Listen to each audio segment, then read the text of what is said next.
Pues muy buenos días, estamos reunidos aquí en el espacio La Meiga de El Apapacho. Muchas gracias por recibirnos.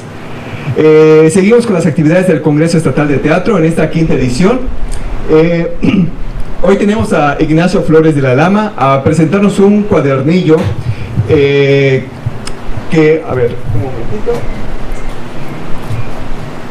titulado Apuntes en torno a la invisibilidad del drama. A ver, voy a leer la semblanza de Ignacio.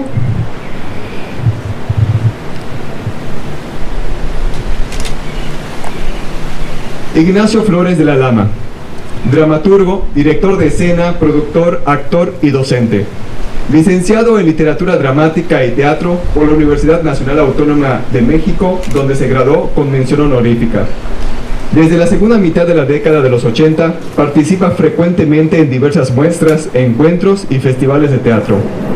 Fue director del taller de teatro de la Universidad Autónoma de Baja California en Tijuana y becario en 1989 para hacer estudios de especialización en actuación y dirección escénica en Madrid, España. Fue miembro de la dirección artística del Instituto Nacional de Bellas Artes para la Muestra Nacional de Teatro en 1996.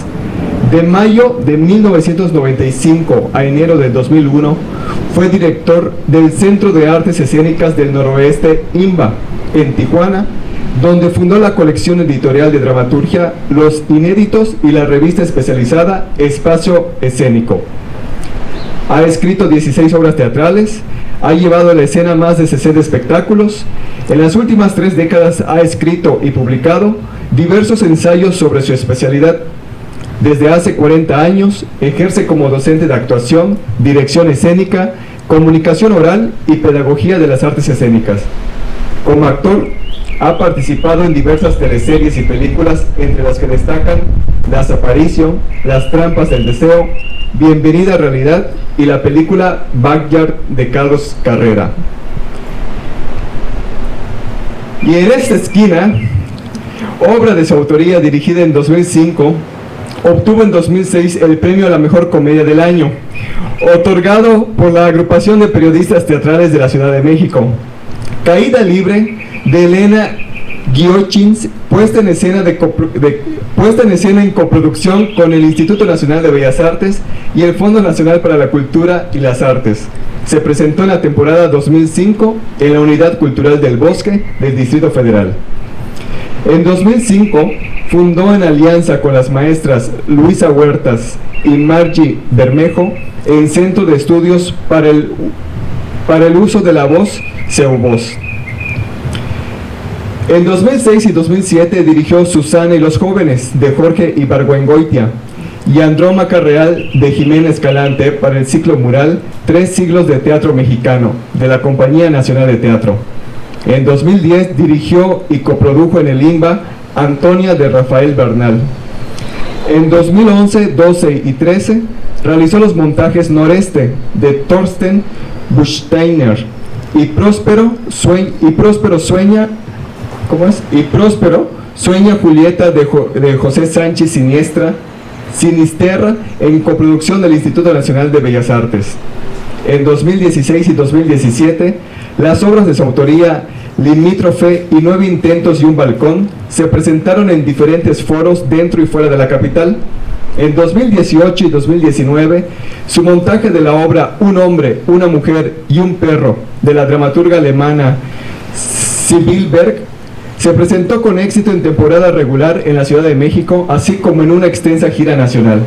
En 2024 estrenó Parabrisas My Love, de Daniela Zavala, en el marco del Festival Olimpo de Mérida, Yucatán. Su libro Apuntes en torno a la invisibilidad del drama, publicado en febrero del 2019 por la editorial Paso de Gato, se ha presentado tanto en la Ciudad de México como en diferentes estados de la República y ya se encuentra en librerías especializadas de México, Colombia y España. Actualmente es director artístico de la compañía productora Caja Negra, es maestro recurrente de dirección escénica de la Universidad Centro y es subdirector del Centro de Estudios para el Uso de la Voz y la Palabra, CEUVOZ. Pues Nacho, bienvenido. Vamos a a prestar muchísima atención cómo surge la idea de realizar este cuadernillo, cuáles son sus orígenes, y hablas aquí de 3 temas, ¿no? Que es la dirección, la actuación y la docencia. ¿Por qué estos 3 ejes y no los demás, ¿no? Como la iluminación, el vestuario, todo eso, ¿no? Bueno, te cedo el micrófono. Gracias. Bueno, primero, muchas gracias, Tony, por la invitación. Yo estoy aquí gracias a ti. Entonces, por otra parte, darle a esto un carácter protocolario me parece como que tiene muy poco sentido. Yo creo que esta es francamente una reunión de amigos. De hecho, nunca había estado tan cerca de alguien con un micrófono. Me parece que esta es una situación de excepción y voy a tratar de dedicarle poco tiempo a lo que tiene que ver con el rollo respecto al libro y más bien abrirnos al diálogo, porque puede ser muy aburrido contarles toda la historia que está detrás del libro. De manera sintética, lo que puedo decir es más o menos esto. Hace como 7 años, 8 quizá, un amigo muy querido, Jaime Chabot, al que conozco hace 30, lo conozco desde antes de que se dedicara al teatro, era un joven reportero del periódico 1+1, lo conozco en 1987, cuando tú no habías nacido, y en ese momento él era el reportero para la Muestra Nacional de Teatro que se llevaba estaba sucediendo en Villahermosa, en Tabasco, en el 87. Y este chavo, yo tenía 26 o 27, él tendría 24, 25.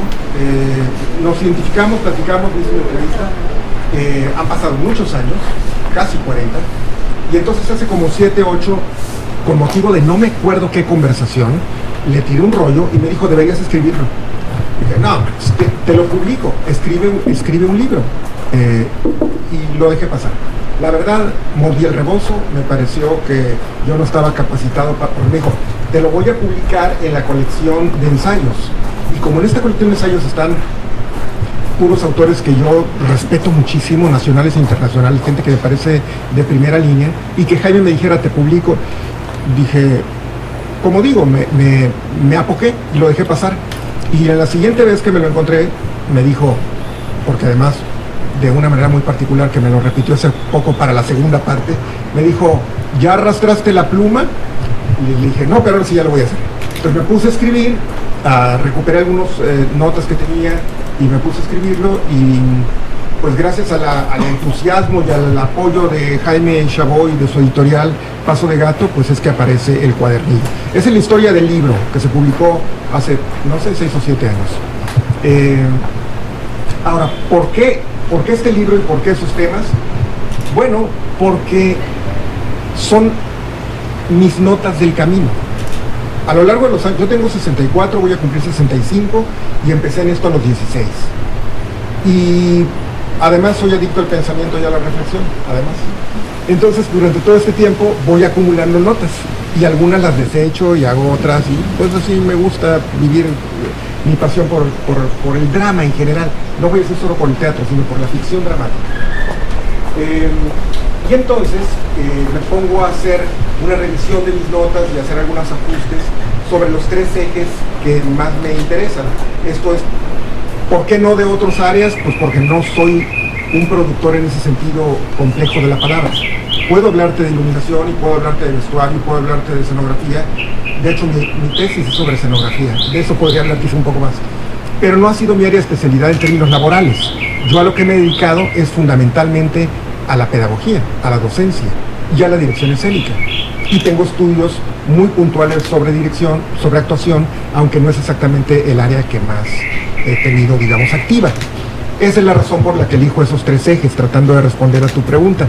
Ahora, te decía ahora hace rato en la entrevista que amablemente me hacías, algo que, pues que de verdad que es, digamos, el motor interior, el impulso para escribirlo. ¿Por qué hice estas notas? ¿Por qué este cuadernillo? Porque es exactamente lo que a mí me hubiera gustado leer a los 22 años. Cuando yo terminé la carrera, egreso a los 22, creía saberlo todo y no sabía nada. Porque a propósito de la formación fuera de las instituciones, yo sabía que la licenciatura en Literatura Dramática y Teatro por la UNAM, aún habiendo estudiado en la Facultad de Filosofía y Letras, con maestros como Héctor Mendoza y Enrique Ruelas y Josefina Hernández y los que ustedes quieran, de los grandes maestros de actuación de la época y de dirección, yo sabía que no había nada que yo pudiera validar como una capacidad profesional aún habiendo egresado. Que todo eso tenía que entrar en el circuito de la... Me parece que es un poco como leerte todos los libros de natación y que de pronto te meten a la alberca. No se supone que sepas nadar, ¿no? Es un poco como haber tomado todos los cursos de gastronomía y no haber encendido la estufa, ¿no? Entonces hay un punto donde todo necesita ser verificable. Y yo lo tuve muy claro al terminar la escuela. Y pasaron años para empezar a decir, me reconcilio con esto que me enseñaron, esto sí, esto no, esto lo había entendido mal, esto lo entendí perfecto pero lo apliqué demasiado tarde, esto definitivamente ya no funciona en estos tiempos, ¿saben? Es decir, como un escudriñar en tu proceso formativo y ser selectivo y reacomodarlo todo, espero estarlo explicando bien, porque no hay manera que lo que te enseñaron lo puedas aplicar y funcione, no hay manera. Ese trabajo se lleva muchos años, ¿no? Como de readecuación y de reorganización del conocimiento, en mi opinión. Y eso fue lo que hice. Lo que hice fue, si yo hubiera sabido, cuando empezaba esto, reconceptualizar la actuación de esta manera, no como me la enseñaron un montón de maestros que además tuve que descubrir la importancia de lo que yo llamo hacer la síntesis. ¿Qué quiero decir con esto de hacer la síntesis? Vas con un maestro y te dice una cosa, vas con un maestro y te dice otra, vas con un maestro y te dice otra. Es absolutamente normal y correcto que haya lo que tú entiendes en ese momento como contradicciones. El problema es cómo haces para que todo eso funcione dentro de ti. Suponer que entras a una biblioteca y todos los autores se pusieron de acuerdo para que haya paz en tu alma es un error. O sea, tú vas a tener que hacer la síntesis. Y esa responsabilidad, la de interpretar todas las opiniones, posturas, líneas de exploración de conocimiento, desde los más conservadores hasta los más de avanzada, esa es tu responsabilidad. Y de ese ejercicio de análisis de lo que sí funciona y no funciona, aparecen estos ensayos. Entonces tengo una reconceptualización de la actuación, una reconceptualización de la dirección escénica y una reconceptualización personal de la pedagogía, de la docencia. Yo fui director durante 20 años de Casa Azul, el centro de formación del Grupo Argos en la Ciudad de México. Es una escuela que yo fundé. Lo que fundarla quiere decir diseñarla, ¿no? Más allá del nombramiento del día 1. Quiere decir pensarla, convocar a los que considere los mejores, José Caballero, Luisa Huertas, Marcela Aguilar, para trabajar sobre los ejes de actuación, entrenamiento vocal, entrenamiento corporal, y diseñar una currícula con base en todas las que yo conocía y pude investigar. Y echamos a andar Casa Azul hace más de 20 años. 5 o 6 años después, fundé en colaboración con un equipo, la maestra Luisa Huertas, el maestro Martín Bermejo, diseñé la escuela que se conoce como el CEUVOS, Centro de Estudio para el Uso de la Voz y la Palabra. Esta escuela pues también es una ensoñación mía de inventar lo que en ese momento llamé la Escuela Mexicana de la Voz. Luego me di cuenta que era un error muy grande porque cantantes de ópera, locutores, oradores, todo el mundo se nos iba a la yugular porque no éramos la Escuela Mexicana de la Voz, éramos una escuela especializada en entrenamiento vocal y en palabra lábica. Y entonces fundamos esta escuela que está funcionando y que sigo siendo su director como un título honorario, porque la verdad es que yo estoy más en la Maca en Mérida y ya no estoy en el escritorio en México, pero sigo, por honor que me hace la maestra Luisa Huertas, estando cerca como asesor y colaborando con ellos, ¿no? Entonces este libro responde a eso, a el gusto por pensar lo que has venido haciendo y tratarlo de poner en papel para que sea, digamos, no quiero decir heredable, porque parece como si me atribuyera yo solo una responsabilidad histórica de dejar un legado, ¿no? No sé si sé legado, lo que sí sé es que si son mis notas y si le sirven a alguien, ahí van. Y tan están ahí disponibles que yo no vendo el libro, yo el libro lo regalo. Y a mí me cuesta un poquito, pero prefiero regalarlo porque yo no vivo de la venta de libros y sí me parece importante, digamos, siempre que ha habido presentaciones, el año pasado una en Ciudad Victoria, el año anterior en La Paz, también en Tijuana, donde lo he presentado el obsequio, Y si no me alcanzan, también lo puedo pasar, lo tengo en formato digital, porque para mí lo importante es la transmisión de ese conocimiento, no la venta del conocimiento. Ahora, el índice tal vez puede dar una idea de qué va. No sé ni para qué lo leo porque todos se van a llevar un ejemplar, pero el índice, además de la introducción, dice de qué se trata, de contar historias o de crear mundos. Esa es la reflexión primera, ¿no? Porque a mí todo el tiempo me enseñaron que había que contar bien la historia, que había que contar bien la historia, y luego me di cuenta que había algo más allá de contar bien la historia. Pero hay que pasar por la narrativa correcta, porque no puedes no pasar por ahí y tratar de crear un mundo si no tienes el lenguaje, la sintaxis de la imagen, digamos, para contar. El concepto de comunión, que a mí me parece fundamental porque nos hemos atorado mucho en uno que está un poquito antes, que es el de la comunicación. Como ustedes saben, comunicar quiere decir transmitir. Comunicar es un acto de transmisión, puede ser unívoco, puede ser de ida y vuelta, hay un emisor, un receptor, un mensaje. El teatro no es eso, el teatro es mucho más que eso, el teatro es un acto de comunión, no de comunicación. Es decir, no solo de comunicación, es de comunión. Comulgar quiere decir compartir algo en común, comunicar quiere decir transmitir. El teatro no es solo transmisión, es compartir en común. Pues hago una reflexión un poco lejos del esoterismo, de manera más, creo yo, elaborada. La naturaleza de las atmósferas. Aquí hago un ejercicio para identificar la diferencia entre ambiente y atmósfera. Unos son diseñables, otros no, porque son la respuesta con el entorno, y trato de explicar por qué. Algo que me enseñó de alguna manera un director de cine que se llamaba Alejandro Galindo. Alejandro Galindo fue un viejo director de la época dorada del cine mexicano. Ya era un anciano cuando me entrevistaba con él a los 22 para hacer la tesis de mi licenciatura.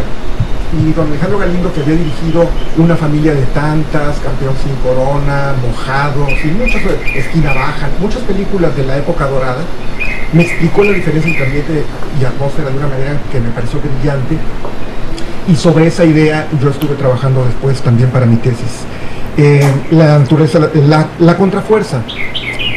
Esto siempre me cuesta trabajo explicarlo porque creo que lo más importante de la actuación muchas veces es lo que se reserva, lo que jala en la dirección contraria. Es muy difícil explicar. En el karate se llama hikite. El hikite es el movimiento contrario. Tú tienes un golpe, pero este va en la dirección contraria. Y la potencia de este depende de este. Si el movimiento contrario, este no tiene potencia. Es decir, el hikite consiste en que algo que aparentemente va en la dirección opuesta, curiosamente apoya y con un paralelismo un poco forzado. Es como en el yin yang, que hay un componente del opuesto. Conocen el símbolo, ¿no? Este círculo que representa una partícula del opuesto. En fin, aquí lo trato de desarrollar un poco mejor. Si tienen curiosidad, pues lo leen. Las contrafuerzas. La focalización de la atención, que no es otra cosa que la concentración, nada más que la desgloso de otra manera. Los cambios, lo titulé de la manera más sencilla, pero esto habla en realidad como de la transmutación, de la metamorfosis de las expresiones artísticas. En el principio fue la vocación. Esta es una reflexión sobre lo que nos tiene aquí, y trato de distinguir la vocación ya no como el vocare del latín, que significa llamado, como si hubiera una predeterminación, como si el universo o los dioses tuvieran un plan para nosotros, y entonces tenemos un llamado del cielo para una determinación. Hoy la vocación la entendemos más bien como un compromiso a toda prueba. La vocación se refleja en el hacer, no en el llamado del cielo. Cuando ustedes tienen un grupo de estudiantes de actuación, supongamos que hay 30 estudiantes y les preguntan, ¿quién de ustedes tuvo que negociar muy duro con sus papás para estar aquí? Los 30 levantan la mano. ¿Quién de ustedes viene de lejos? 15 o 20. ¿Quién de ustedes ha quedado quién dejó, en el Segubón les preguntas, ¿quién dejó en pausa trabajo, amores, familia? ¿Quién está teniendo problemas económicos? ¿Quién ha dormido poco para estar aquí? Y te das cuenta, esa es vocación. Es decir, la vocación ya no es el llamado del cielo, la vocación está en el hacer. Es decir, se refleja en un sacrificio, ojo, dejando de lado cualquier aroma a melodrama, sin nada autocompasivo, simplemente como esta idea de ir a pesar de todo, ¿no? Entonces la vocación hoy se entiende de manera distinta. Yo hago una reflexión sobre la vocación, sobre el talento que algunos desechan o desdeñan, pensando que todo se soluciona con esfuerzo y con estudio, y yo estoy convencido que lo que Natura da también juega, también cuenta, y hablo de las condiciones intrínsecas. Si a alguien no le gusta la palabra talento, pues se lo puedo cambiar, pero eso nada más eso es terminología, es manejo de lenguaje, porque al final sí me parece que hay una disposición mental y anímica que hace que algunos más fácilmente entren en ficción que otros, ¿no? y hablo un poco de eso, y sí creo que el talento existe, no como el regalo que te vuelve aquello que tú quieres ser, porque Diosito, no lo entiendo así, me parece solamente que es como una condición natural, así como hay talento para los deportes. O sea, me parece que lo de Messi, lo de Mohamed Ali, era talento, lo de Maradona era talento. Me parece que uno de los ejemplos más claros lo ves cuando hay niños que cantan increíblemente sin haber pasado por clases de canto.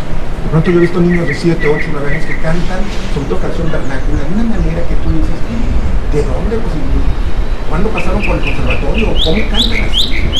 O ver los dibujos de Picasso a los 8 años, es impresionante. Entonces, Mozart componiendo sinfonías a los 5, ¿ok? El talento existe y de eso hablo, solo para no estar enseñando, porque hay toda una cultura de que a partir del esfuerzo y del trabajo, sí es cierto, pero también juegan las facultades inherentes. Lo que Natura non da se llama ese capítulo. Los extraños caminos de la formación, este es el ensayo más largo y es el que habla recoge todas mis ideas del momento, y digo del momento porque en los últimos 7 años he pensado otras cosas, pero mis ideas del momento sobre la formación, sobre los procesos pedagógicos, está en este capítulo. Y luego tengo otro capítulo que se llama Dirección Escénica hacia una pedagogía heterodoxa, donde estoy convencido que la dirección escénica ya no se puede enseñar de la misma manera, porque hoy creo que los directores se deben formar de otra manera que no es exactamente, que no es solamente el manejo del lenguaje teatral. O sea, sigo pensando que es importante, y conste que no hay fórmulas, entender los componentes esenciales. Sigo pensando que es importante saber que hay una realidad y que esa realidad va a ser interpretada, y que hay una cadena de esa interpretación, y que el primero que se va a plantar frente a la realidad va a ser el autor dramático, y que luego ese material pasa al director que interpreta al autor, pero también interpreta la naturaleza. Y luego viene el actor que interpreta al director, que interpreta al autor y que también interpreta la naturaleza, y luego todo eso se le obsequia al público, ¿no? Sigo pensando en la cadena de interpretación de la realidad como algo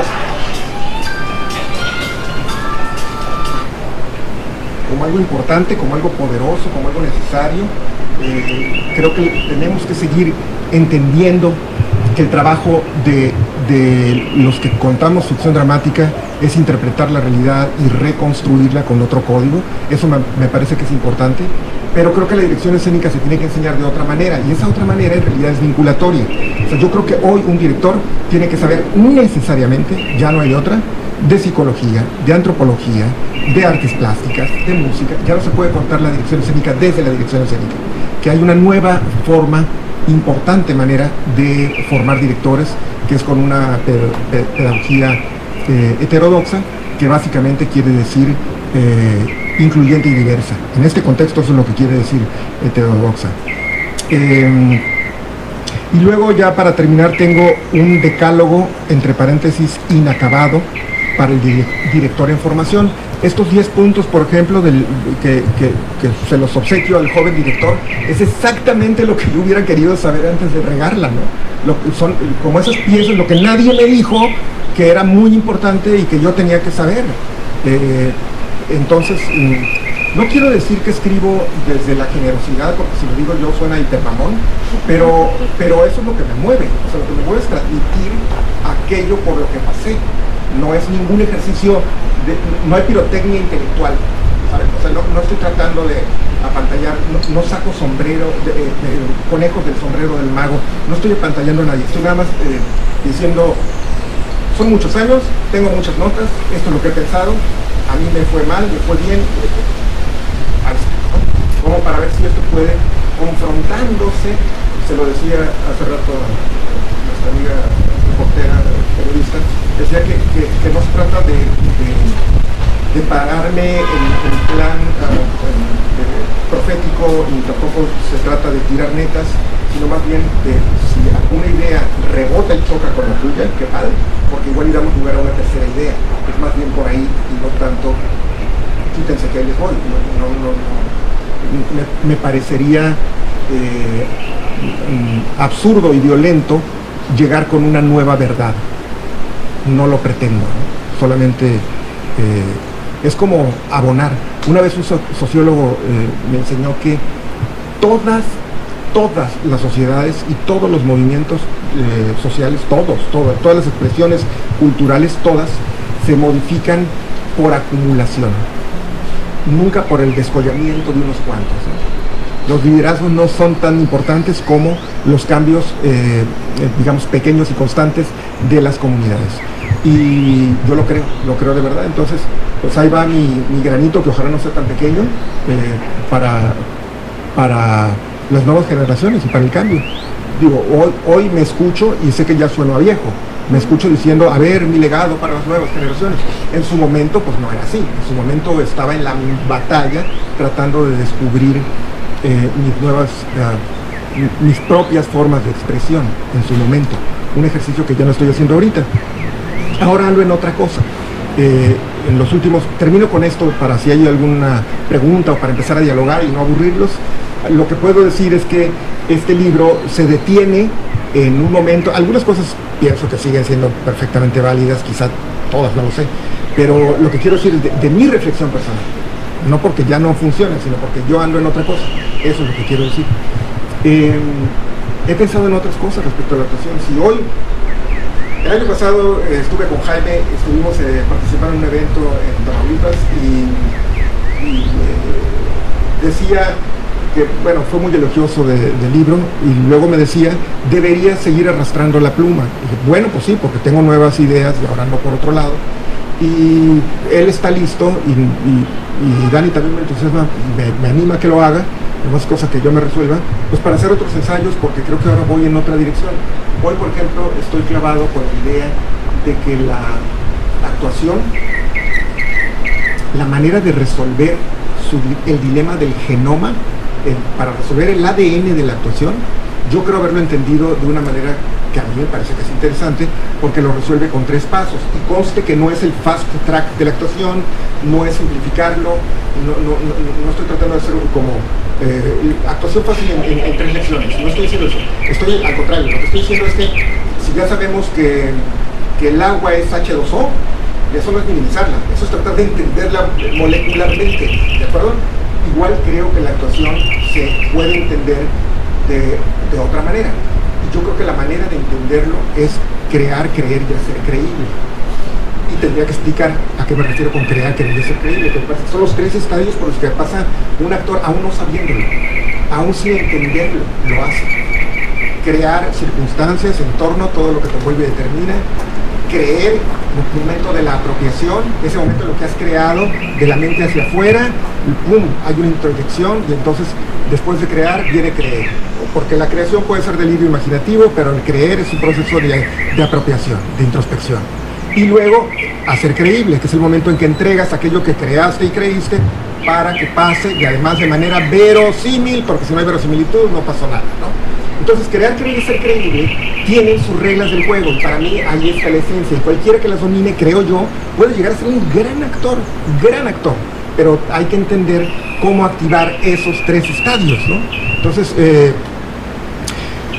incluso creo que después de ser creíble hay otras responsabilidades. Aquí no quiero profundizar mucho en este momento, pero las escuelas, y puedo ser parte del problema y no de la solución, las escuelas durante mucho tiempo nos hemos enfocado en que los actores y las actrices sean verosímiles, creíbles. Le decimos, te creo, no te creo.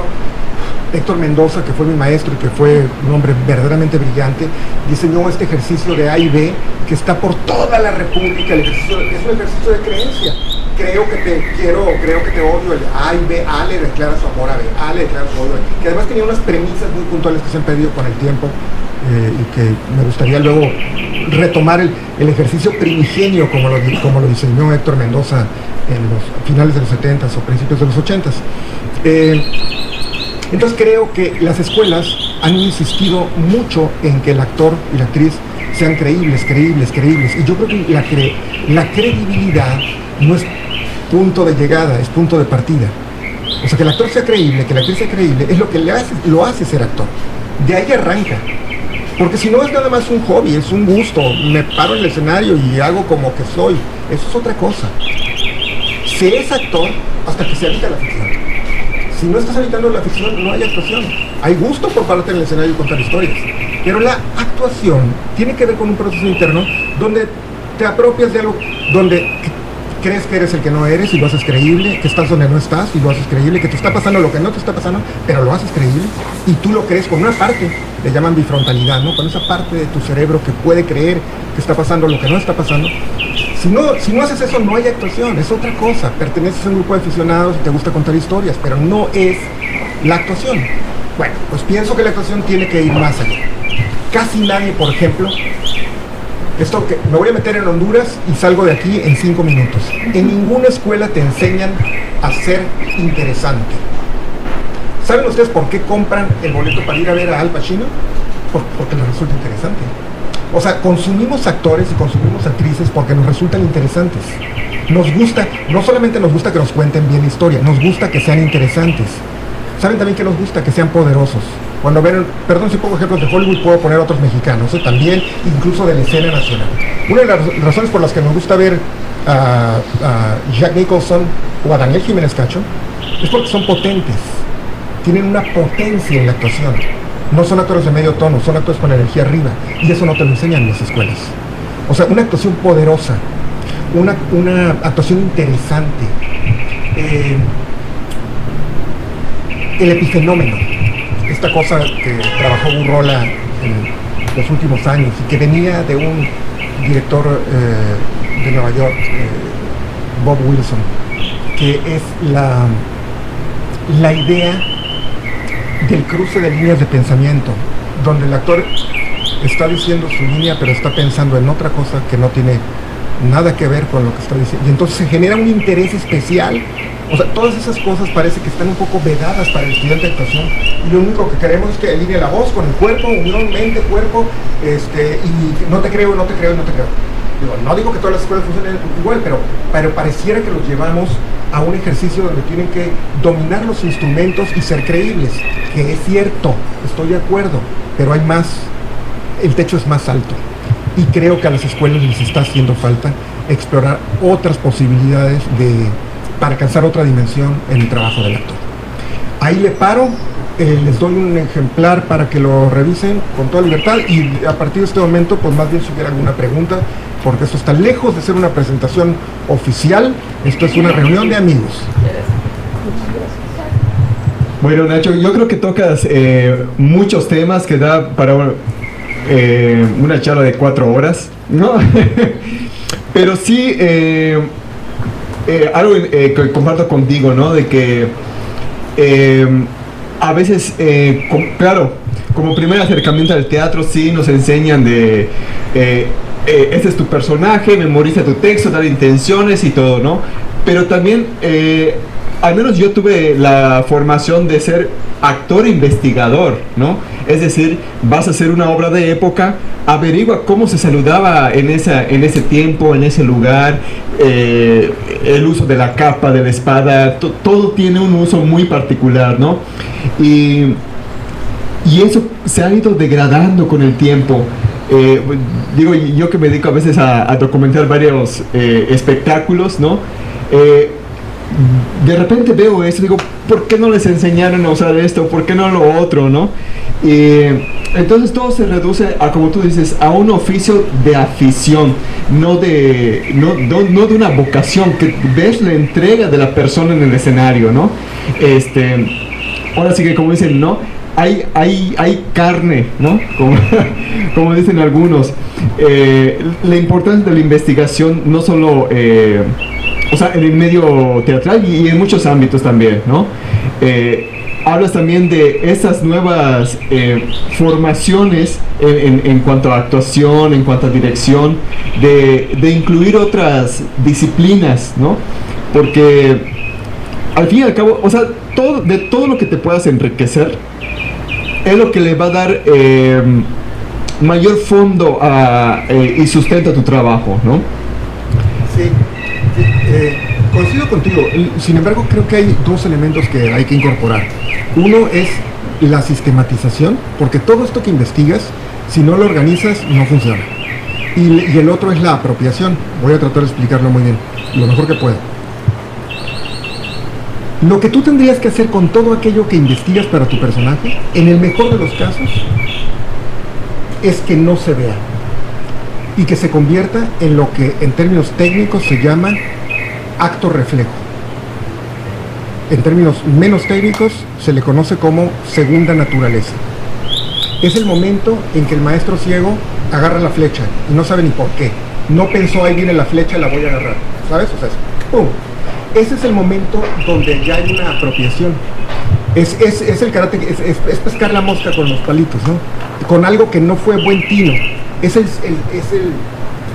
zen del arquero, del tiro con arco. Es dejar que ello suceda, ¿no?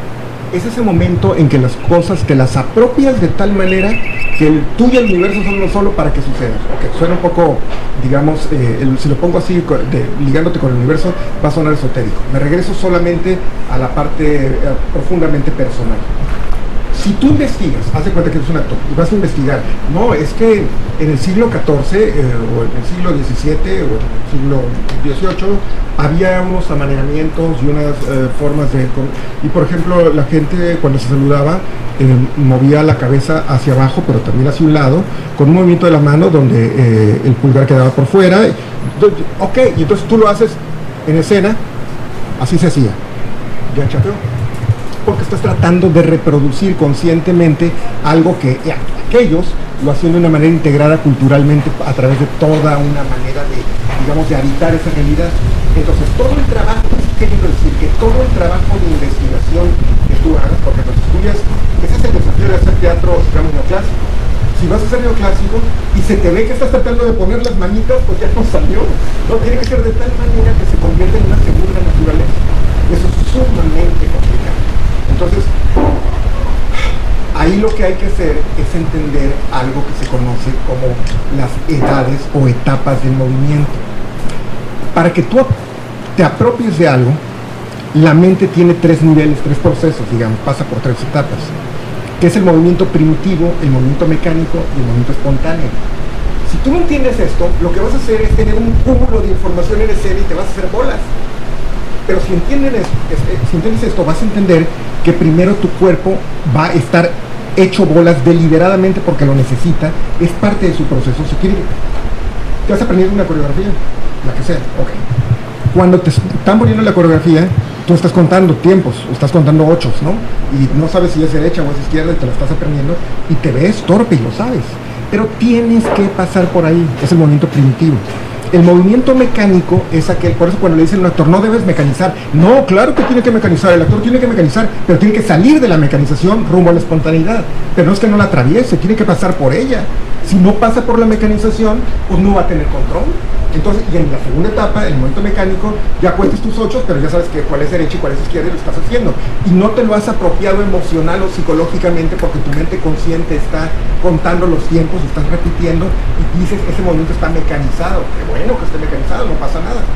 Y luego, con práctica, se supone que es, si del 1 al primer paso, un movimiento, por ejemplo, karate se dice que para que pases al movimiento espontáneo, si de aquí vas del 1 al 100 y del 100 al 1000. O sea, el salto del mecánico al espontáneo es más largo que el salto del primitivo al mecánico. Pero está explicando bien, está un poco técnica, pero así es como funciona. Te vas apropiando, en el caso del movimiento, a través de una, digamos, mente consciente tratando de entender. Ya la mente consciente ya entendió y entonces repite y entonces pum, de pronto es el movimiento espontáneo. No hay ejemplo más claro. Todo lo que hemos aprendido a hacer, incluido caminar, tuvo ese proceso, todo. Y el ejemplo más claro en estos días pues es manejar. Recuerden el primer día que agarraron el auto, lo complicado que era el volante, el espejo, las distancias, los pedales. Después se volvió mecánico y ahorita es espontáneo. Yo acabo de manejar del norte para acá 40 minutos y yo no venía, no sé cómo lo hice, pues. No venía pensando en ello. Porque ya está en esa etapa de la segunda naturaleza, del acto reflejo. Ahí es el lugar donde debe estar la actuación, en ese sitio, donde ya es surge de otro lugar. No es la mente consciente tratando de hacerlo, porque eso es artificio. Hay que recordar una cosa. Fingir, pretender, aparentar, exagerar y hacer como que no son actuación. Se les ha querido poner como ejemplos de actuación, no son actuación. La actuación no es hacer como que, la actuación es hacer como si. No es un dilema lingüístico, piénsenlo bien, es conceptual. Es hacer como si. Me coloco en el hipotético caso y lo habito como si fuera. Es Stanislavski, es el sí mágico de Stanislavski. La actuación es hacer como sí, no hacer como que. Hacer como que es pretender. Hacer como si es convertirte con esa parte del cerebro que puede convertir. Es una forma de alquimia, digamos. Es una alquimia efímera y artística. Los alquimistas querían permutar los metales en oro, ¿no? Y buscaban la piedra filosofal, porque a través de la piedra filosofal el plomo se podría convertir en oro. Bueno, nosotros queremos convertir la ficción dramática en una verdad escénica, en una verdad artística. Y nuestra piedra filosofal es la capacidad de creencia.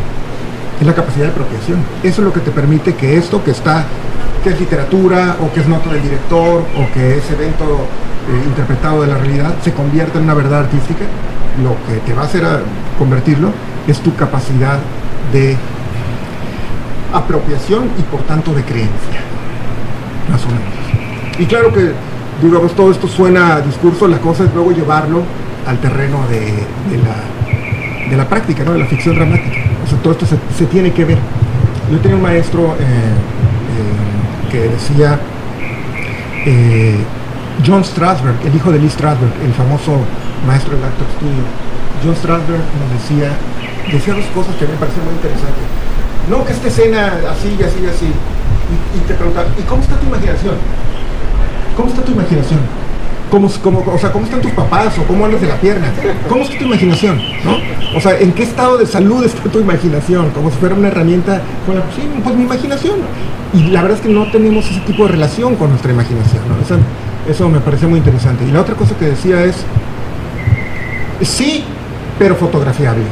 Sí, pero verificable. Sí, pero que se vea, por ejemplo, es que hice la escena así porque en esta escena yo estaba desvelado y tenía sueño y amanecí crudo y tenía un poco de hambre. No se vio nada de eso. Nada se vio. Sí, pero retratable. O sea, si yo pienso, es que anoche me puse una peda y hoy amanecí y así lo quiero hacer en escena. Si eso es real, lo primero que tienes que saber es qué tanto tomaste y de qué. Porque si fueron 4 vasos de vodka no es lo mismo que 15 cervezas. Y si te los tomaste a las 8 de la noche no es lo mismo si fue a las 2 de la mañana. O sea, y tú como borracho sí lo sabrías. Pero el personaje piensas, tú como borracho,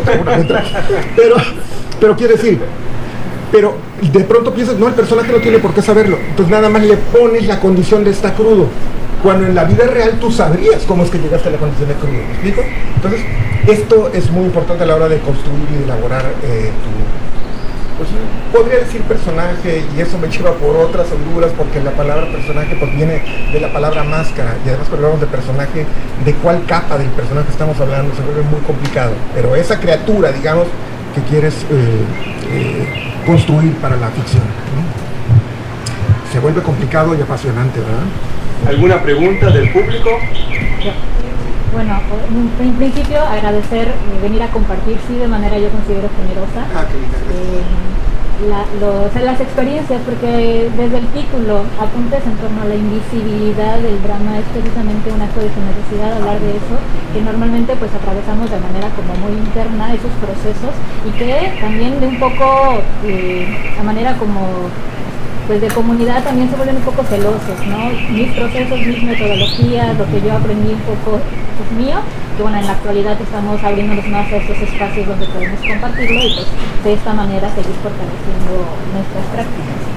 Y en segunda quisiera preguntar, así como hablamos de metodología para la actuación y que existen muchísimas y que existen entrenamientos y que llegamos entonces al momento en que tenemos una segunda naturaleza como actrices, como actores, pregunto, ¿es posible aspirar o llegar a esa segunda naturaleza desde la dirección escénica? Es decir, ¿sería posible? Yo creo que la dirección escénica tiene que acompañar al proceso. O sea, no es la dirección escénica la que hace que el actor o la actriz alcance una segunda naturaleza. La dirección escénica es un acompañamiento y creo que tiene como varias vertientes. La primera y más importante es la reinterpretación del material literario, tomando como referente la propia vida. Eso es lo primero que hace un director. Una recodificación. Un director es un traductor. O se traduce la literatura dramática en un lenguaje de acción. Pero sucede que también conoce la propia realidad.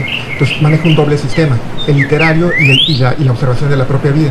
Y eso que reinterpretó, eso es lo que le tiene que pasar a sus actores y actrices en un acompañamiento donde les traduce la literatura dramática y la propia vida para que ellos sean capaces de encarnarla. Entonces es un trabajo como de puente. En ese sentido pienso que un director de escena tiene que contribuir, por supuesto, a que se genere esta, segunda naturaleza, pero en rigor es responsabilidad del actor y de la actriz, porque es un proceso psíquico-anímico, es un proceso profundamente personal, que debe tener el acompañamiento del director, pero es profundamente personal. Un poco lo pienso, no tanto como el acompañamiento con los procesos hacia las actrices y los actores, sino como una persona dirigiendo. Tal vez no se le llamaría segunda naturaleza, sino se le llamaría habilidad, que se va entrenando con los años a través de las direcciones cuando llega a un proyecto nuevo, y de pronto ya tienes esa habilidad para llegar a estos nuevas observaciones de una manera mucho más rápida. Claro. Y eso, en mi ideal, pensaría que podríamos llamarlo tal vez ese entrenamiento hacia la dirección escénica, tal vez en una comparación de términos, como segunda naturaleza de la dirección artística. Claro. Bueno, lo que es un hecho es que dependiendo de cómo te pares frente a tu actividad, con el tiempo vas a desarrollar oficio. Pero esto lo hacen también los plomeros, los carpinteros y los abogados y los médicos. Vas desarrollando oficio, ¿no? Y este oficio lo que produce es que tu profesión cada vez tenga menos secretos para ti. O sea, cuando tú diriges la obra 40 de tu vida, vas a tener resueltas cosas que no tenías cuando dirigiste la primera, ¿no? Y eso no tiene que ver con talento, ni tampoco tiene que ver con lo que aprendiste en la universidad, no tiene que ver con un entrenamiento sistematizado académico. En todo caso, tendría que ver con tu entrenamiento de la vida, que te da como resultado un oficio. Y ese oficio se refleja en que tu profesión no tiene secretos, o tiene la menor cantidad de secretos posible, ¿no?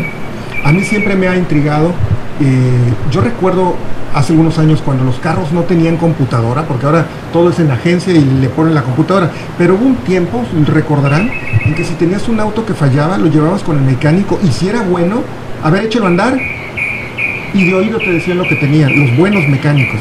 Y un mal mecánico te decía, no, le voy a cambiar esta pieza y pues ojalá funcione, pero si no, luego le voy a tener que cambiar esta otra y vamos a ver si jala con la alineación y el balanceo.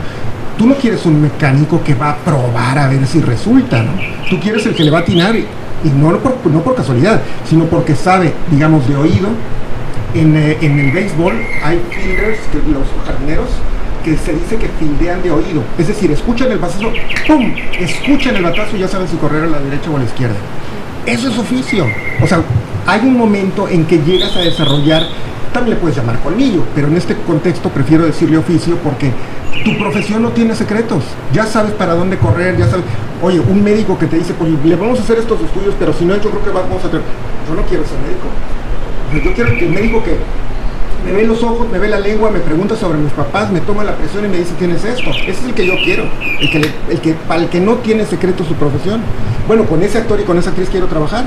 Con los que su profesión no tiene secreto, dominan su oficio, ¿no?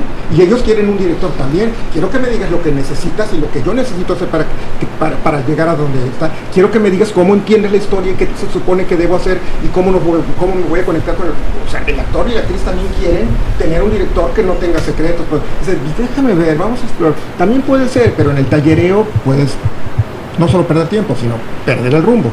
En fin. Tratando de responder a tu pregunta, te diría que esa segunda naturaleza se parece mucho a algo que le llamamos desarrollar oficio, y que el oficio da como resultado tener generalmente más respuestas y menos secretos respecto a tu profesión. Ahora, estrictamente en el contexto de las etapas del movimiento, es otro contexto. Ahí lo que entendemos es primitivo, mecánico y espontáneo, y el espontáneo es la segunda naturaleza. El espontáneo es el actor reflejo, ese momento donde ya no lo piensas y solamente sucede, ¿no? Como los ejemplos que hemos manejado. Digamos que son dos cosas que se parecen mucho y quizás hasta crucen vías. A mí no entiendo bien el concepto segunda naturaleza, tal cual como se está usando en teatro, porque entiendo que la naturaleza es todo lo que el globo, la tierra, en general, el agua, hace por sí solo. Y la segunda naturaleza se refiere ya a la explotación de la tierra. No. No, la segunda... Bueno, hablo de geografía Claro. y el concepto tal cual de naturaleza, segunda naturaleza.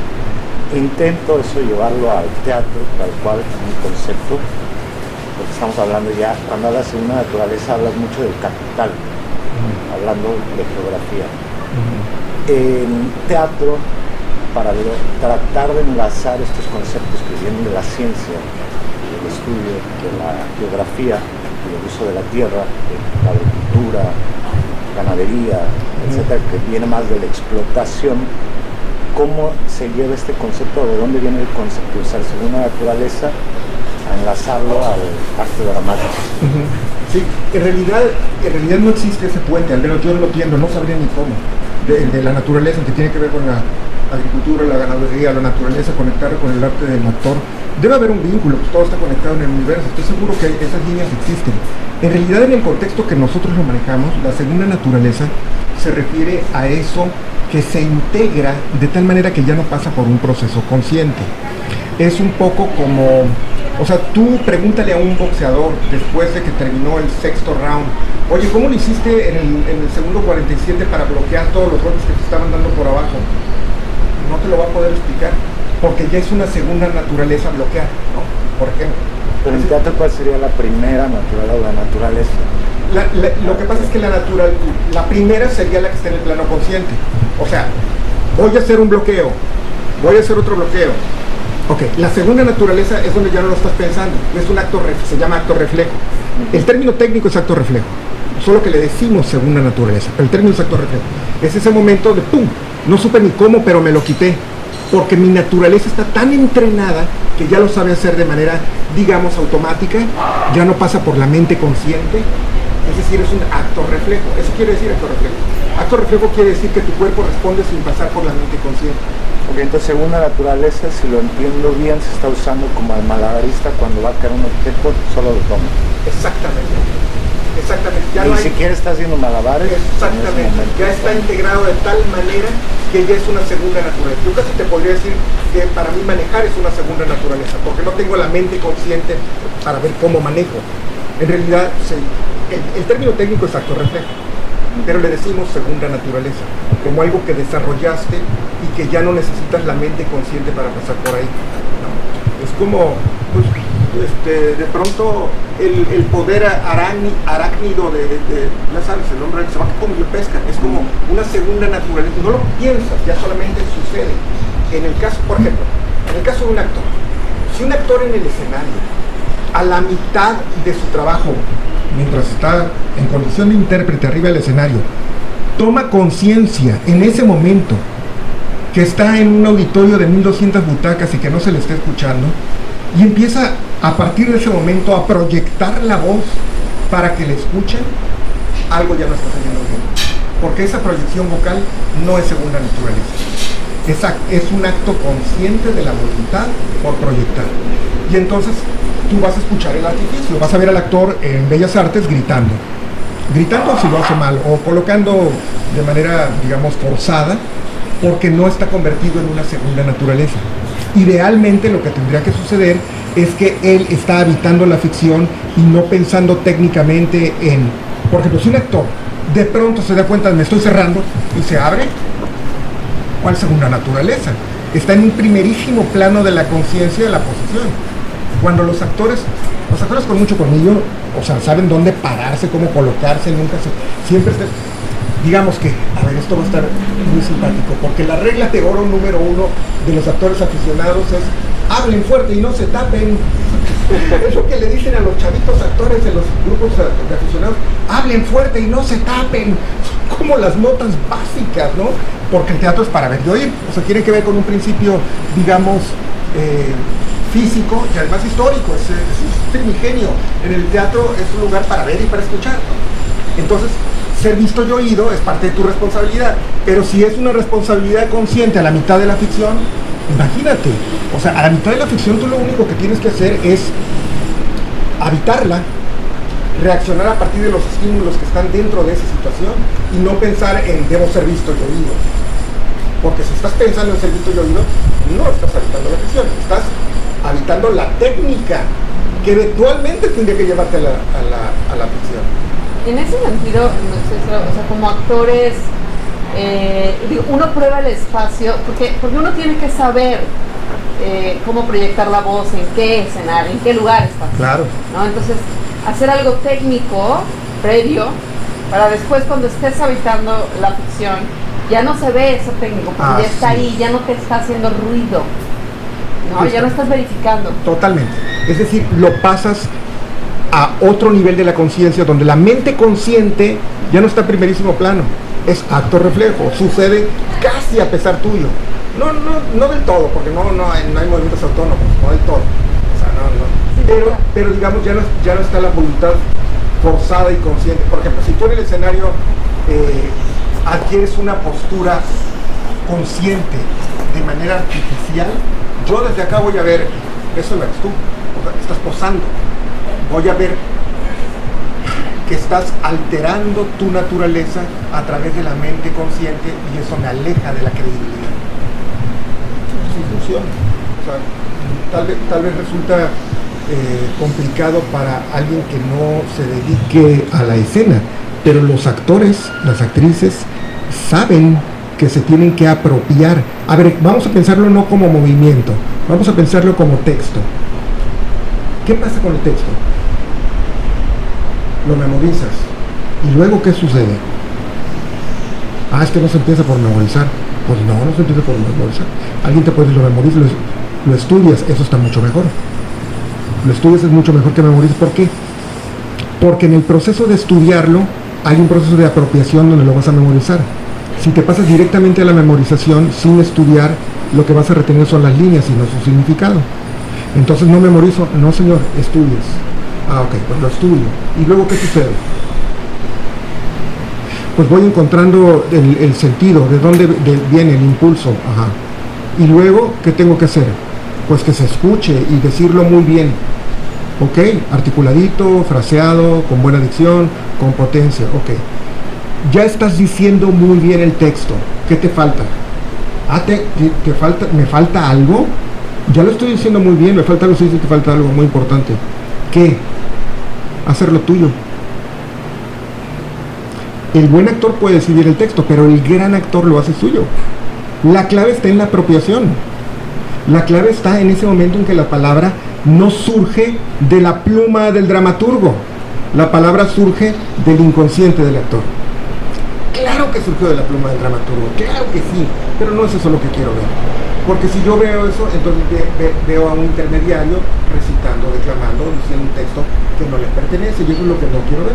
Quiero ver una criatura encarnada a la que le pasan cosas, y que todo lo que diga venga de un lugar de su conciencia y de su espíritu. Eso suena un poco esotérico, habría que explicarlo. Viene de algún lugar de su ser interior que me hace pensar que le está pasando a él, y no que son líneas memorizadas de alguien que las ha escrito hace un rato o hace varios siglos. O sea, un proceso de apropiación. Esto que estoy explicando respecto a la palabra también aplica respecto al cuerpo. Es un proceso de apropiación donde la mente consciente trabaja arduamente para que de pronto desaparezca la voluntad y solamente suceda. Yo no sé cuántas definiciones conocen ustedes o aproximaciones conceptuales conocen ustedes del concepto de arte. Yo he leído muchas y he conocido varias a lo largo de los años, pero la que más me gusta referida al arte del actor, que aplica para música y para artes plásticas y para literatura, hasta para arquitectura, pero la que a mí me gusta mucho respecto a al arte del actor, incluso la dirección escénica funciona muy bien, es que toda expresión artística es una proyección del inconsciente. A mí me gusta esa idea. Me gusta mucho pensar, digo, quienes lo llevaron al extremo, por ejemplo, los surrealistas, pensando que era el inconsciente, pero convertido en sueños, ¿no? O sea, el surrealismo parte de la actividad onírica. Ellos le ponen nombre y apellido al inconsciente. Ellos son los sueños, y de los sueños al arte, que es lo que hace Dalí, Breton y Buñuel en el cine, ¿no? Los sueños a la imagen. Esa es una manera, digamos, puntual de traducir este concepto, de que toda expresión artística es una proyección del inconsciente. A mí los buenos actores, me encantan las buenas actrices, me encanta que me sorprenden, no los veo venir. Yo puedo recordar ahorita unos movimientos casi imperceptibles de James Dean al este del paraíso, que no están trazados por el director, que son impulsos del personaje habitando la ficción.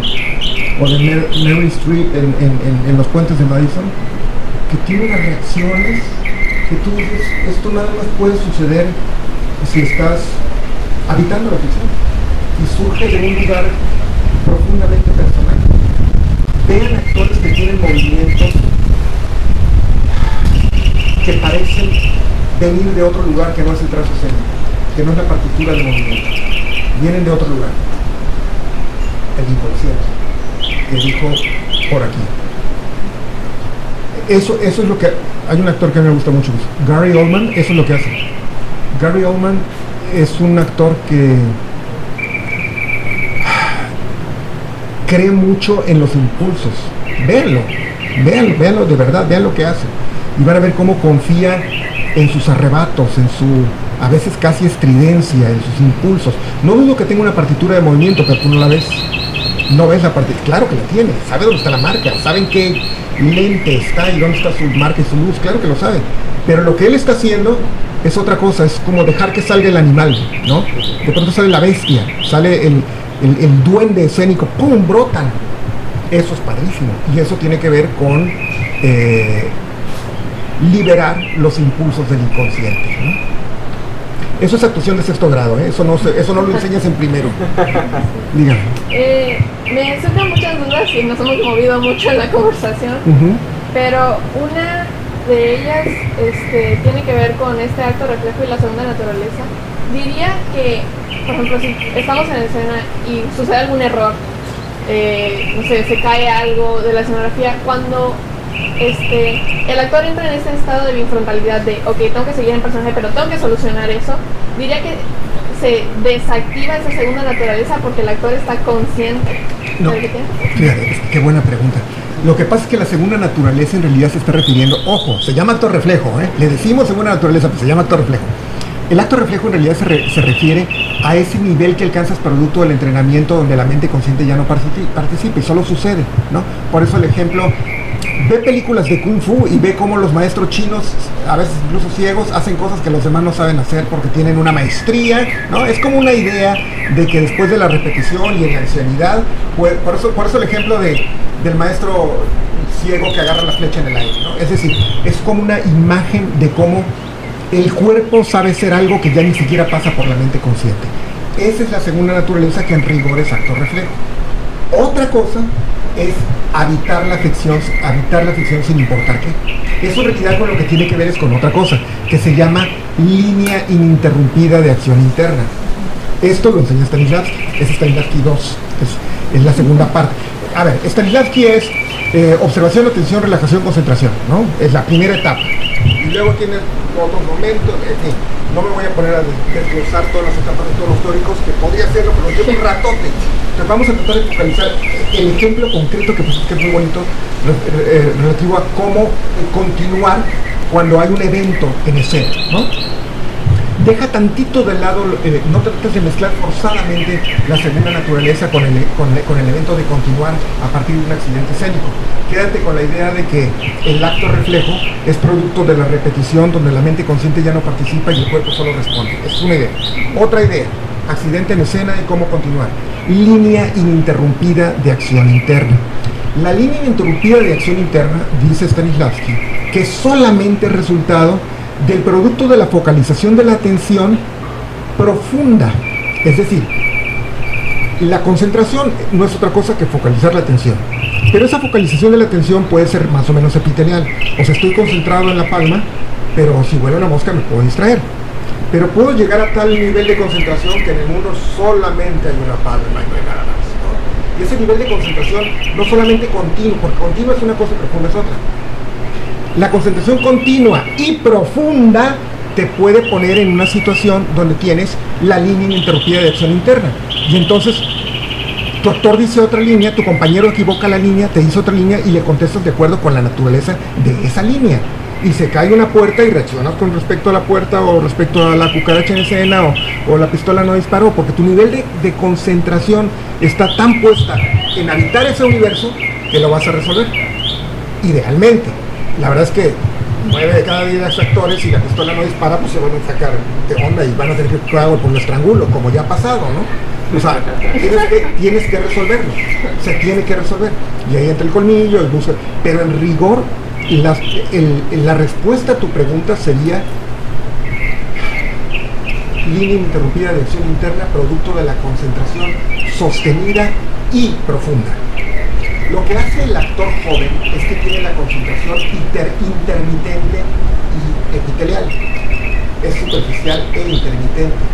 Y la mala noticia es que cada vez va a haber más de eso. ¿Saben por qué? En parte por las redes, pero en parte por la oferta de comunicación de nuestros días. ¿Han oído hablar del multitask? El multitask es eso. El multitask es concentración partida, fragmentada y superficial. El multitask nunca es profundo, pero es diverso.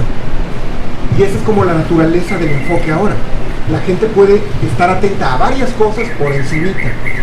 Incluso se refleja en las conversaciones. Hace algunos años la gente podía hablar de un tema mucho rato y luego empezar a profundizar mucho en ese tema. Ya no. Ahorita acabamos de cambiar 20 temas. Empezamos a tener otro tipo de comunicación, pero hay que saber como creador, como intérprete, como artista, como actriz, es importante que sepas que esta herramienta, que se llama línea interrumpida de acción interna, que nos la enseñó Stanislavski, es resultado de la concentración sostenida y profunda, que la necesitas para ese. ¿Otra más? ¿Cuál dirías que es uno de los errores más comunes y cuál te pasó a ti cuando empezaste en la dirección? Ok. El error más frecuente de un director joven creo que es el básico es no contar bien la historia. Ese es el básico. Es decir, es muy poco probable que puedas contar bien una historia que no has terminado de entender. Entonces, la respuesta más cercana, más puntual que puedo dar a tu pregunta es contar una historia que no has terminado de entender. Si tú cuentas como director Hamlet sin entenderlo, tu Hamlet puede ser vengativo, pusilánime, amanerado, retórico, ardido. ¿Y qué crees que es todo eso? Sí, es todo eso y más. Pero lo estás contando desde una lectura o limitada o parcial. Creo que lo mejor que puedes hacer como director cuando vas a contar una historia es entenderla de arriba, abajo, de izquierda, de revés, de todas sus posibilidades, tratar de entender todas las motivaciones, es decir, comprensión cabal de la historia, porque tu primera responsabilidad como director, la primera, es contar bien la historia. Esa es la primera. Lo que pasa es que hay otras que vienen después. Entonces, ¿cómo vas a contar una historia que no has entendido? Entonces, tu responsabilidad primera parte de otra, ya no fue la primera, parte de otra previa, que es la comprensión. Entonces, error número 1, dirigir lo que no entiendes. Entender a cabalidad tu historia te va a poner en la posición de contarla mucho mejor. Luego vienen otros desafíos de cómo contarla bien. Históricamente se ha dicho, yo estoy de acuerdo con esto, pero me parece que puede ser un poco limitado, que el director tiene como dos grandes herramientas, ¿no? Que son la puesta en escena y la dirección de actores. Yo creo que la dirección escénica es mucho más que eso, muchísimo más. Pero digamos que para su estudio se divide en montaje y dirección de actores, ¿no? Esta es como una división clásica. Este director no, este es un puestista, es muy buen puestista, dicen. Este no, este sí dirige actores. Es una división más o menos básica, yo creo que es mucho más complejo. A mí me gusta más la idea de crear universos y contarlos y que todo el mundo los pueda habitar, eso me parece mucho más complicado. Pero siguiendo con los desafíos de la dirección en la primera etapa, comprensión cabal de la historia para poderla contar bien, ¿no? ¿Con qué herramientas? Esa es otra tarea. Hay una cosa que se llama sintaxis visual, sintaxis de la imagen. ¿A qué me refiero con sintaxis de la imagen? Que como director tienes que saber cuando menos qué es largo, alto y ancho. Cuando menos. Tienes que saber el valor de las jerarquías de las alturas. Tú tienes que saber que si pones un actor en una plataforma aquí y otro acá, pues... A ver, vamos a hacer un ejercicio muy rápido mental. Tú tienes en escena a un actor que está... Tú estás de frente. A tu izquierda, es decir, derecha de actor, a primer plano. Y tienes a un actor derecha al fondo, a tercer plano. Es decir, lo que necesario sería derecha arriba, ¿no? Allá. Los dos van a decir un texto. ¿Cuál te parece, súper básico, cuál te parece que tiene más presencia y es más poderoso y a cuál le vas a poner más atención? Obviamente al que está enfrente a la izquierda, porque además leemos de izquierda a derecho y al frente tiene más presencia que el fondo. Basiquísimo, ok. Y si tienes la misma escena, pero de aquel lado no es uno sino dos, ya está más interesante, porque ya agarro más peso. Y si de aquel lado hay conflicto y esto está aburrido, aunque esté al fondo vas a estar allá, porque aquí ya no hay nada. ¿Me explico? Entonces tú tienes como director de escena, tú tienes que saber que tienes, digamos, un lienzo que además no es bidimensional, sino tridimensional, y que tienes un alto, un ancho y un largo o un fondo, y que todo eso está jugando. Y ahí además entra la escenografía y la luz. Si tú no sabes el valor de la luz, por ejemplo, si tú tienes una luz así, y una luz así, y una luz así, y una luz así, que un cenital, una frontal, una contrapicada, te va a generar estados anímicos diferentes como espectador, ¿no? Lo tienes que saber. Y también tienes que saber las fuentes de sonido, qué te produce un pulso con relación a un texto, con relación a una profundidad. ¿Sí? O sea, el trono del rey siempre está arriba de un escalón, por algo, ¿no? Porque hay jerarquías, porque hay niveles. Tú tienes que saber jugar con el largo, el alto, el ancho, pero no de manera estática, porque el equilibrio es dinámico. Y luego también juegas con lo que se conoce como tempo-ritmo, que no es lo mismo. ¿Qué es el ritmo? El ritmo es la resultante de los intervalos. El ritmo no es la velocidad. El ritmo es lo que sucede con el pulso, que es diferente al tempo, que es velocidad. Si tú no entiendes estas cosas como director, si no entiendes tempo, ritmo, el valor del claroscuro, la altura, el fondo, la izquierda, la derecha, pues no puedes contar la historia porque no tienes los elementos de la sintaxis visual e incluso auditiva. Aparte de todo eso, está la psicología. O sea, decía Elia Kazan, un gran director de cine, decía, dirigir escena es transformar psicología en acción. Aparte de todo esto que te estoy diciendo, que es el lenguaje visual, estaría todavía el componente de cómo hago que estas criaturas encarnadas habiten una ficción que además es interesante y poderosa, y si se puede incluso transformadora, y ya no me quiero meter más porque me parece que el arte también tendría que llegar hasta esos terrenos, pero es muy complicado y no es motivo de esta charla. Pero tratando de responder a tu pregunta, te diría que lo primero sería, porque me fui un poco lejos, tu pregunta son los errores básicos de la dirección, yo te diría que el primero es tratar de contar lo que no has entendido. Entonces lo primero es la comprensión cabal de la historia, para luego contarla bien. ¿Y contarla desde dónde? Desde la sintaxis visual, desde todos los componentes, ¿no? Y para eso se estudia dirección escénica, para poder entender cómo jugar. Ludwig Margules tenía unos ejercicios padrísimos de dirección. Te contaba un cuento, y este cuento, tomaba un cuentito. A un hombre lo van a colgar está en el cadalso, lo van a ahorcar porque en el pueblo se le acusa de que mató a un niño. Están a punto de colgarlo. Se abre la puerta donde tiene que caer el cuerpo, y en ese momento se rompe la soga y por abajo pasa un río, y el cuerpo del hombre amarrado se va en el río.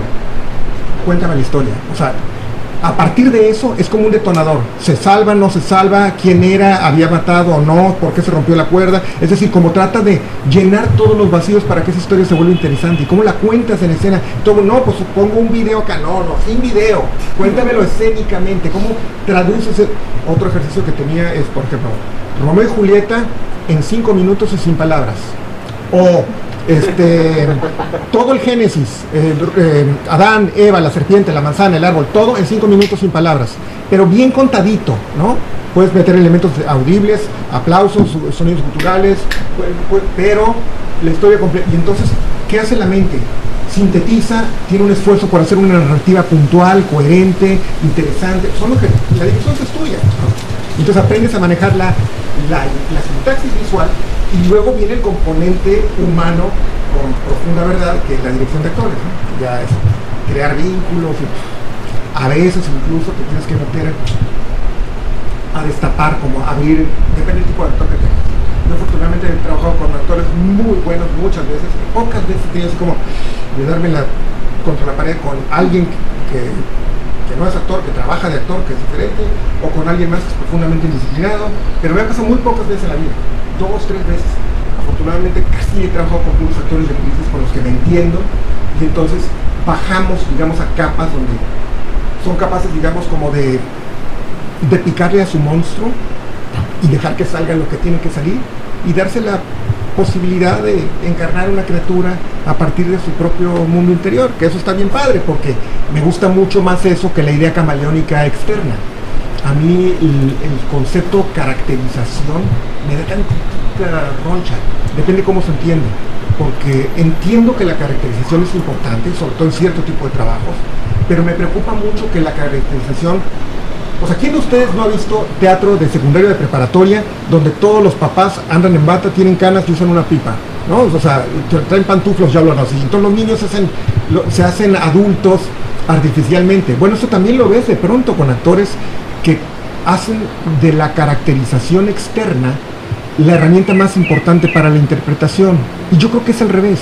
Yo creo que parte de otro lugar desde el interior y luego la caracterización externa te acompaña. Caso diferente puede ser cuando estás reproduciendo a un personaje de la vida real, digamos, en las biopics. Si tienes una serie o una película que parte un actor haciendo la vida de un artista reconocido, bueno, la caracterización tiene que ser, ¿no? Porque si vas a hacer la vida, voy a inventar, la vida de Jim Briner, pues el actor tiene que ser pelón, no puede tener pelo, porque el actor no tenía pelo. Es decir, la caracterización al servicio de empatar una realidad, está padre, tiene sentido, pero tratar de empezar la construcción del personaje desde afuera es algo en lo que yo nunca he creído. Entiendo que hay actores que lo hacen, incluso hay anécdotas. ¿Saben cómo creó Charles Chaplin a Charlotte? Se metió a la bodega de la Metro Goldwyn Mayer y estuvo viendo así y dijo: esos zapatos son del actor aquel que hace la película, te van a quedar muy grandes.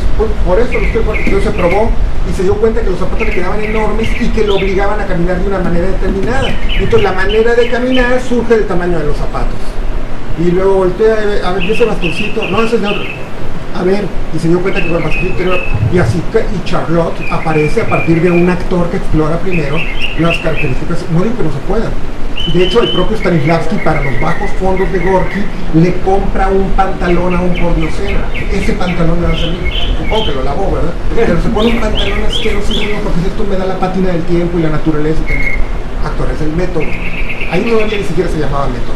Pero actores que tienen esta idea de acercar la realidad. En fin. ¿Sabes con qué me quedo yo al final?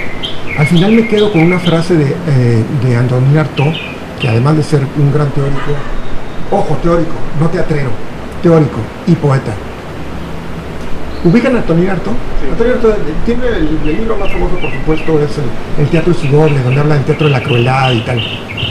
¿Ha leído su teatro? Ha escrito escribió unas cosas. Imposible montarlo. O sea, era un tipo más bien que detonaba ideas enloquecidas. Pero él, que era un verdadero, pues casi sociópata, tipo muy, muy loquito, tiene una frase que me parece que aplica perfecto cuando te metes a Honduras y ya dices, y de aquí como salgo. Hay que volver a Antonin Artaud cuando dice: hay tantos caminos como corazones. Y entonces te das cuenta que un actor funciona de dentro para afuera y otro de afuera para adentro y otro va a ser... He tenido actores que escriben cuartillas de antecedentes y he conocido actores que, trabajando con la técnica Meissner, que no sé si la conocen y si no trataría de explicarla muy rápidamente, casi improvisan y lo hacen divinamente. Entonces, ¿qué? ¿Hay que hacer research o no? ¿Hay que investigar y hacer notas de antecedentes? ¿O hay que crear un estado alterado y vivirlo al momento con la enjundia del aquí y del ahora. Pues mira, yo no voy a apostar por una metodología en particular. ¿Sabes tú qué quiere decir técnica? O sea, ¿cuál es la mejor técnica? Se va a preguntar alguien. Primero, dejemos de lado la sobrevaloración de la técnica. ¿Sabes qué es una técnica? Una técnica es una repetición sistematizada para lograr un objetivo. Punto. Lo que significa que puede haber cientos de técnicas. Hay tantas buenas técnicas para nosotros como buenos grandes teóricos. Entonces uno dice la técnica de Grotowski, la técnica Barba, la técnica Stanislavski, la técnica, no sé, Strasberg. Pero esas son técnicas en el sentido de que están sistematizadas, ¿no? Tienen una estructura.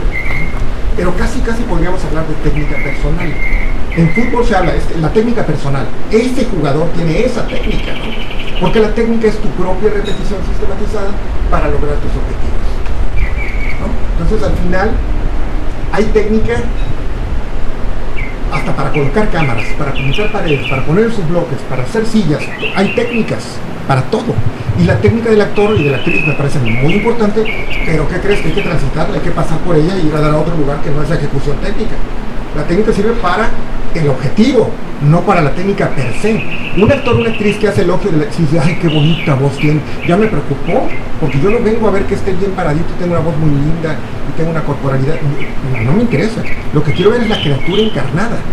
¿Qué sucede? Que está entrenada a través de la técnica. No estoy denostando la técnica. Es un poco lo que decía hace rato de la mecanización. Uy, la mecanización. No, viva la mecanización, pero hay que salir de ella, ir al otro lado. Lo mismo con la técnica. Bien con la técnica, pero no te quedes en ella. Lo que está más allá de la técnica es el resultado. Y eso es lo que estamos buscando en la buena actuación. El concepto de buena actuación, bueno, pues va para largo, ¿no? Me metería en un jardinzote enorme, pero te puedo decir que la nueva idea de actuación no es tan nueva, pero digamos con la que nos toca vivir a nosotros es la que se aleja cada vez más del artificio. La actuación siempre ha estado muy vinculada al artificio, siempre, por siglos. No me voy a meter en la parte ritual, estoy hablando de Grecia para acá. Ha habido mucho artificio, mucha, no quiero decir falsedad, quiero decir convenciones, artificios, ¿no? Y cada vez más, conforme pasan los años, nos interesan menos los artificios. Todavía a principios del siglo XX, en los primeros 20 o 30 años del siglo XX, en la escuela mexicana, en la escuela española de actuación en México, todavía le enseñaban a los actores a frasear a la española y todavía había signos físicos. Y me voy a meter en un jardinzote, pero había una maestra, originalmente italiana, que creó un código de actuación a partir de símbolos y de signos que eran un poco como el lenguaje de señas que hacen los sordomudos. Bueno, igual pero para la actuación. Y se pasó por toda Europa por mucho tiempo. Y entonces se crearon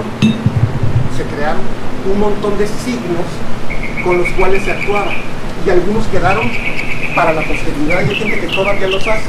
Había, por ejemplo, el de la súplica, el del desdén, el desdén con sufrimiento. Había movimientos que, si eras un buen actor, lo hacías en su momento, tal como lo planteaba con la mano sobre el. Es decir, la buena actuación era la buena representación del código. Incluso también en Italia la actuación en alguna época se le llamó el arte de la declamación. Y el buen decir del texto con la propiedad de la corporalidad era la buena actuación. Tú ves eso y dices, eso no es verosímil, es un artificio. Y era una buena actuación. Entonces el concepto de buena actuación ha cambiado y sigue siendo válido de manera diversa dependiendo del contexto, porque un actor de la comedia francesa, un actor de la shakespeariano, de la Royal Shakespeare, un actor del teatro de la Mama en Colombia, un actor de Hollywood, un actor de la ópera de Pekín, un actor del teatro kabuki y un actor de telenovelas en México, todos podrían estarlo haciendo muy bien. Todos podrían estarlo haciendo muy bien, ser muy buenos, en una idea de actuación totalmente diversa. Entonces la buena actuación es un concepto de chicle, y lo es lo primero que uno tiene que entender. Buena actuación depende de con quién, en dónde, para qué, al servicio de qué ideas, en qué contexto. Entonces, sin embargo, la común acepción en este contexto en el que estamos, es que es la que es más creíble. En eso sí estamos de acuerdo. La más verosímil. Esa es la que más nos gusta. Porque si tú ves la historia, no le creo, ya no pasó la prueba de nadie, nunca, nada. O sea televisión, sea cine, sea teatro, no te creo, pues, tenemos un problema. A lo primero que aspiramos es a la credibilidad. Y luego te podría decir que hay otras cosas, como por ejemplo que sea interesante, que sea poderosa, incluso en el mejor de los casos, que te lleve a la ensoñación, que te confronte con tus propios demonios y que te haga, si las cosas salen bien, impulsar un acto transformador. No quiero entrar en eso porque ese es motivo de mi nuevo ensayo. O sea, lo que quiero decir es que me parece que la gran actuación y el teatro de más alto nivel tendría que ser un factor no solamente de gozo, no solamente de evasión de la realidad, no solamente ¿sabe lo que quiere decir la palabra divertir? Divertir quiere decir derivar a una realidad distinta. Cuando me divierto, derivo hacia otro lugar. Lo que quiere decir que la tragedia es divertida y la comedia es divertida y la farsa es divertida, porque divertir es salirme de mí mismo, ¿de acuerdo? Ir a otro lugar. Ok. Yo creo que el teatro, y esto no lo dije yo, esto lo dice Bertolt Brecht, el teatro puede ser simple, es decir, evadirme la realidad y provocar hilaridad y enajenarme, decía él, o diversiones complejas, es decir, enriquecer el espíritu, transformarme y invitarme al cambio. Yo creo que eso es algo en lo que es una idea que tenemos que recuperar. La idea del arte dramático como un elemento de transformación, no solo de gozo, no solo de autorreconocimiento, no solo de evasión de la realidad, sino de transformación. Y hasta ahí me quedo porque... ¿Alguna otra pregunta? A ver, adelante. Ya la última. Venga, yo aquí estoy.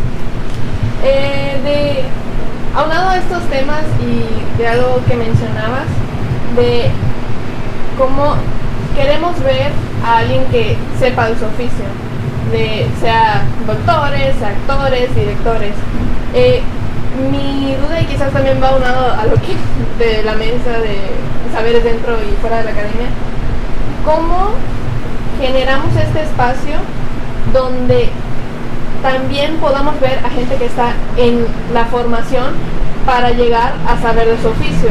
Porque si, por ejemplo, si siempre vamos o contratamos gente que ya sabe hacer, entonces no sé, tenemos el espacio para nuevas generaciones, nuevos actores, jóvenes directores, como los llamas tú.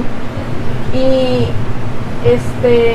quizás también tiene que ver un poco con la gente que está fuera del teatro, porque también queremos atraer espectadores, pero luego viene un espectador que viene a ver a alguien que está empezando en el teatro y ya no le gustó el teatro porque no entiende que este es un proceso de construcción de cómo te vas convirtiendo en mejor o en buen actor.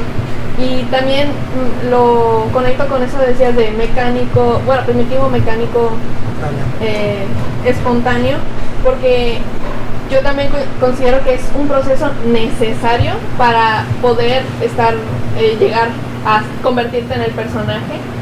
Y por eso también esto se va por las ramas claramente, pero ¿cuánto tiempo necesitas para hacer un montaje para que tu actor pueda pasar por esos estados?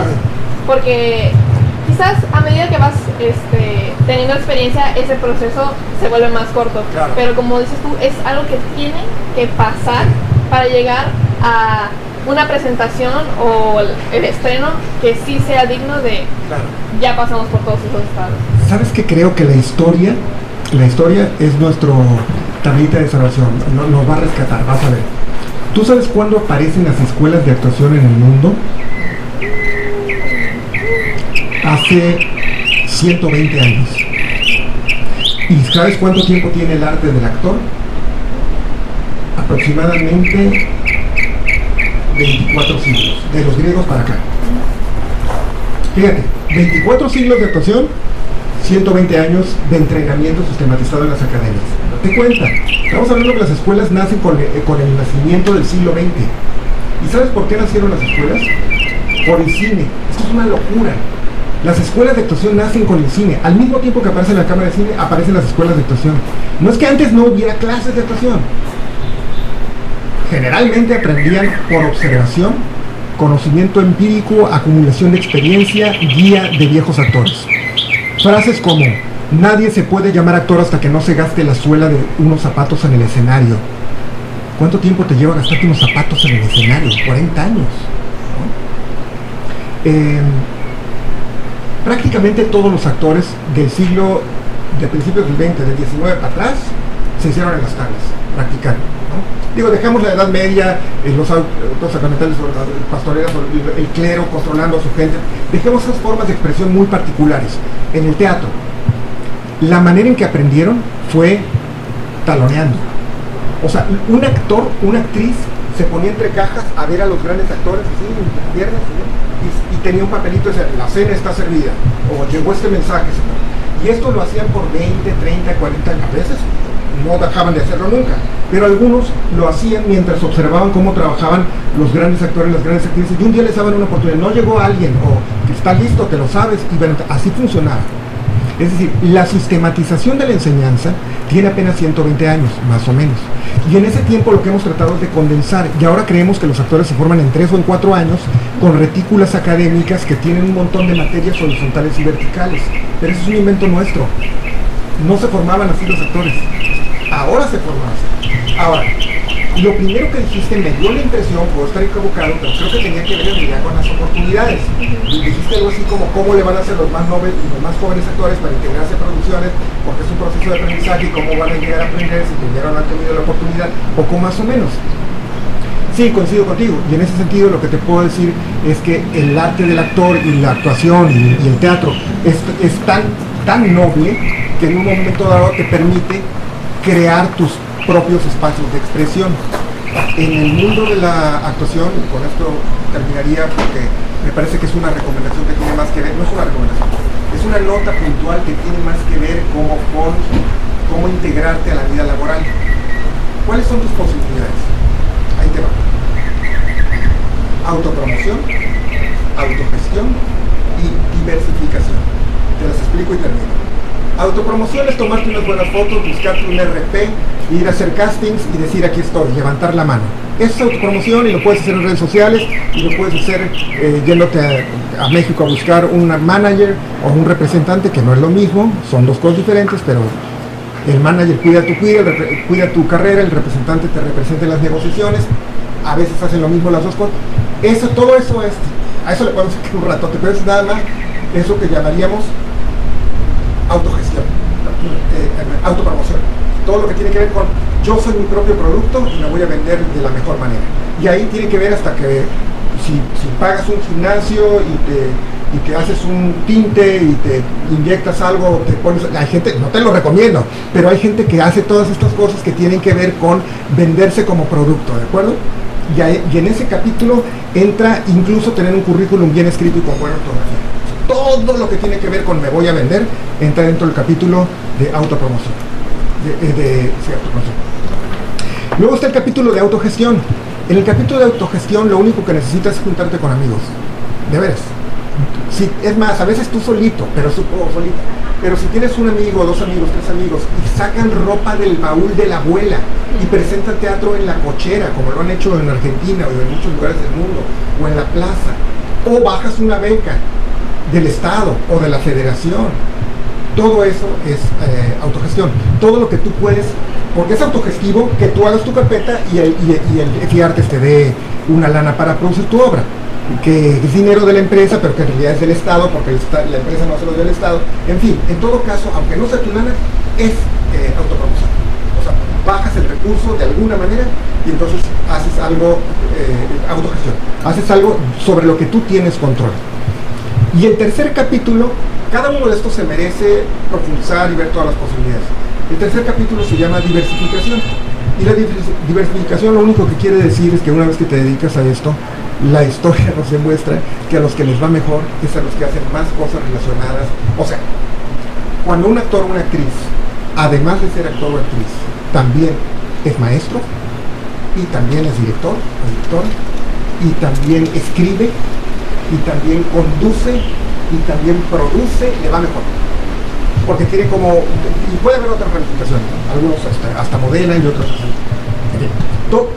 Cuando de tu profesión, no digo que sea lo más recomendable, ojo, no lo estoy dando como tip, no estoy diciendo que deberías hacerlo, no dije eso. Digo que los universos que tienes para acceder al mundo profesional son la autopromoción, la autogestión y la diversificación. Eso es lo que estoy diciendo. Y que tú eliges por qué caminos te puedes ir para tener cada vez más oportunidades laborales. Muchas gracias. Gracias. Ya tienen libertad, ¿no? Sí. No tiene todo. Ahí está. Pues muchas gracias, Ignacio. Pareciera que no tiene nada que ver con lo que el cuadernillo dice, pero creo que todo esto son las reflexiones a lo que nos lleva y más, ¿no? Porque pues a veces uno, cuando revisa sus apuntes de hace años, dices, ay no, pues que hay cosas que sí han cambiado, hay cosas que te das cuenta que se mantienen vigentes y que no. Pero bueno, gracias, Ignacio, te damos el agradecimiento por compartirnos tus conocimientos. La cafetería Itacate nos invita a pasar aquí al comedor, nos tienen preparado algo especial. Continúen viendo las actividades que tenemos preparadas del Congreso.